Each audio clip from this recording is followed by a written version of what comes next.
Hi guys, welcome back to my channel. My name is Alexis and today I'm going to be sharing my goals for 2024.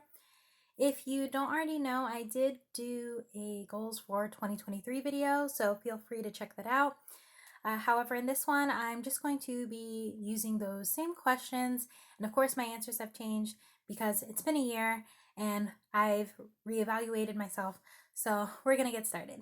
Now, the first question is, what are you most excited about for 2024? Um, I essentially want to get better at adulting. This includes work-life balance and finding new passions, getting a better understanding of finances. I am approaching my mid-20s and it's exciting, but also nerve-wracking because I feel like there is this level of expectation I have for myself, and I think I could do better at expanding my knowledge and creating more memories because I want to be better, but I also don't want to lose sight of enjoying, what I currently have and being grateful. Number two, do you have a Goodreads challenge goal and why that number? So, yes, I am now changing my reading goal from 100, which was my goal for 2023, to 50, because over the past year, I've been experiencing longer reading slumps, and this could be because I should be DNFing books that I am no longer interested in or I've lost interest in. I was also traveling more. I had about a month's worth of travel. This included going to California for a little less than a week and 3 weeks in the Philippines, not consecutively, but it was kind of spread out throughout the year, as well as hanging out with more friends and family in between that time and picking up new hobbies. So I don't think it was fair of me to add that level of pressure to myself to read 100 books when I was just getting preoccupied with juggling other things that I also wanted to pursue. And that's not a bad thing. It's not as if I was wasting time, I just was delegating my time elsewhere. So, my reading goal for 2024 will now be 50, but if I just read one book a week, I'll be all right. Number three, list 3 5-star predictions.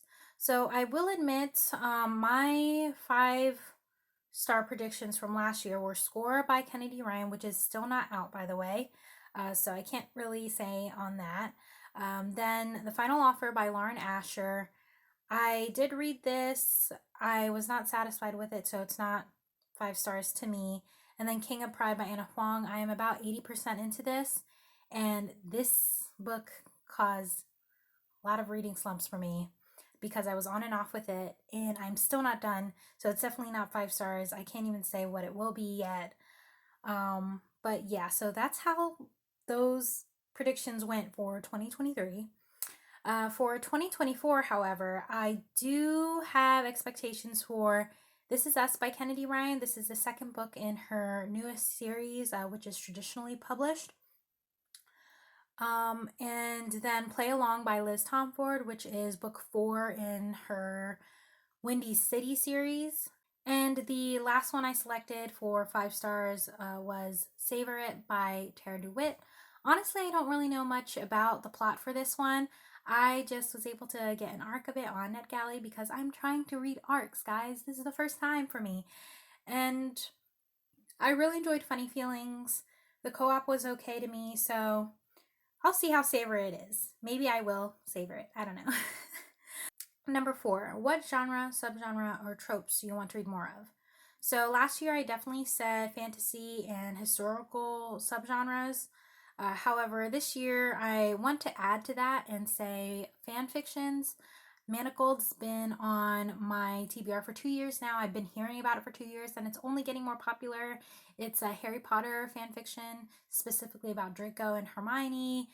Very much Handmaid's Tale meets Harry Potter-esque type of book that's available even on Spotify. And I started chapter 1, but I was like, no, I need to wait because this needs more of my attention and more focus, and I'm not just going to play in the background right now.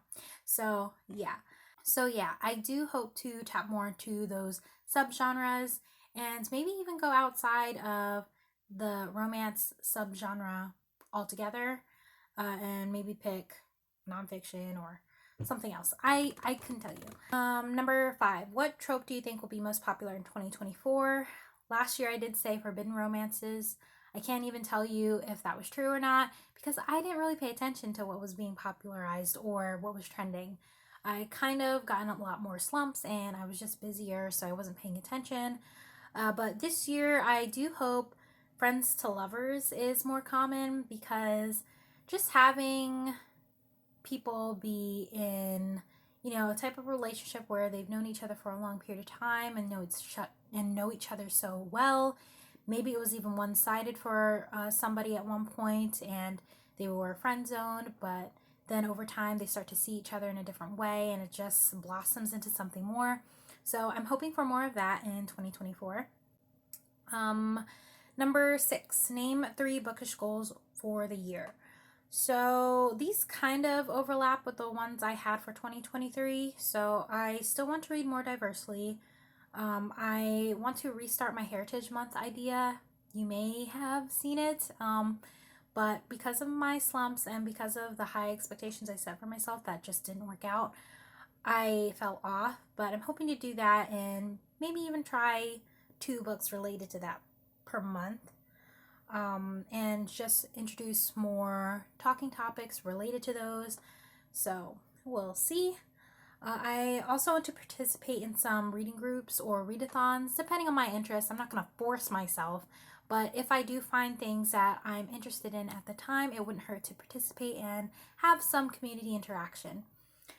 And the third bookish goal I have is to utilize what is available to me and make my new discoveries. So by this I mean utilizing platforms like Hoopla or Libby and Kindle. Maybe going to my physical library. I don't know. But yeah, these are all options that I'm looking into. And I've even started looking into ARCs through NetGalley. So we'll see where I'm at with that. Maybe I'll talk about it later. I don't know. I've yet to start an arc because I'm trying to catch up in series related to arcs that are coming up. It's a process. I'm learning. It's developing. I'll get back to it. Number 7, name 3 personal goals for the year. So I did mention before self-care. For me, this means finding alternative hobbies for 2024 compared to 2023, as well as getting active. I was on and off again with physical activity. I did start a couple workout videos online and then I'd stop. I considered signing up for a gym membership, but I didn't. It's just been a lot of indecision around that. I also want to complete my UX certification because it is taking too long. I said the same thing for 2023, but you know what? 2024 is going to be my year. I have 12 months to get it done. I only need about 5 more months to do it. And then I'm starting another UX related certification. So 2024, I'm going to get these things done. And a year from now, it's going to be different because I'm going to be different and I would have learned more. That is what I'm setting for myself. The third personal goal I have here is to determine and go to a place for travel that can be for me and my mom. Because, it can be things within the US or near the US or far away from the US. It's all about just exploring and having more adventures together. Because, yeah, why not? And the last question, what do you want to leave behind in 2023? I want to leave behind self-imposed pressure to finish books, meaning I need to learn how to DNF books. Why? Because I set myself up, I put myself in reading slumps, I feel as if I'm missing out on the popular ones, so I'm trying to keep up, but then I'm not getting to the ones that have been on my TBR for a long period of time, and I'm not following what I'm in the mood for just by trying to keep up with everybody else.